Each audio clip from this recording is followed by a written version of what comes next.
ఆనందపురం మండలం రామవరం శివారు ప్రాంతంలోని ఓ లేఅవుట్లో గుట్టు చప్పుడు కాకుండా జరుగుతున్న కోడి పందాల నిర్వహణ శిబిరంపై శుక్రవారం Visakha task force Anandapuram station పోలీసుల బృందం మెరుపు దాడి చేసింది. ఈ మేరకు Visakha north sub division ACP S Appalaraju media సమావేశంలో వివరాలను వెల్లడించారు. కోడి పందాల శిబిరంపై దాడి చేసి వైకాపా నాయకుడు గాజువాక మాజీ ఎమ్మెల్యే చింతలపూడి వెంకట్రామయ్యతో పాటు 29 మందిని అదుపులోకి తీసుకున్నామన్నారు. వీరి నుంచి 8 కోడి పుంజులు, 2,07,000 నగదు, 20 కోడి కత్తులు స్వాధీనం చేసుకున్నట్లు తెలిపారు. వీరిపై ఏపీ గేమ్ యాక్ట్ కింద కేసు నమోదు చేస్తున్నామన్నారు. వీరిని అనంతపురం పోలీస్ స్టేషన్ కు తీసుకెళ్లి స్టేషన్ బెయిల్ ఇచ్చినట్లు సిఐసిహెచ్ వాసునాయుడు వెల్లడించారు.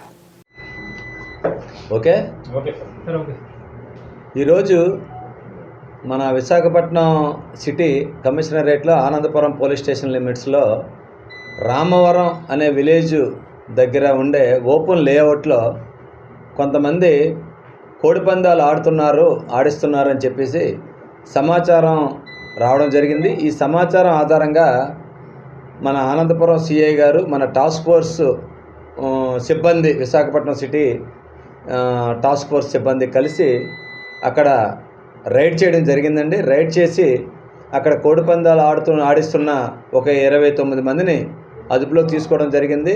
అక్కడ ఒక 8 కోడి పుంజుల్ని, ఒక 2,07,000 సంబంధించి క్యాష్ని, అలాగే సుమారు ఒక 20 వరకు కత్తుల్ని సీజ్ చేయడం జరిగిందండి. అక్కడ సీజ్ చేసి వాళ్ళని పోలీస్ స్టేషన్ తీసుకొని రావడం జరిగింది. ఇక్కడ అది అక్రెన్స్ రిపోర్ట్ మీద దాని మీద వాళ్ళందరి మీద కేసు నమోదు చేసి మేము వాళ్ళని అరెస్ట్ చూపించడం జరిగిందండి.